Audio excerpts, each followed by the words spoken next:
احلى مسا على اخواتي وحبايبي، يا رب كلكم تبقوا بخير وصحه تبارك كده يا رب.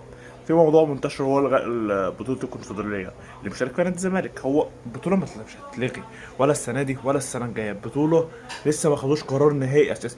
هم لسه الاتحاد الافريقي وكل دول لسه ما قعدوش يتناقشوا عشان البطوله تتلغي او ما تتلغيش.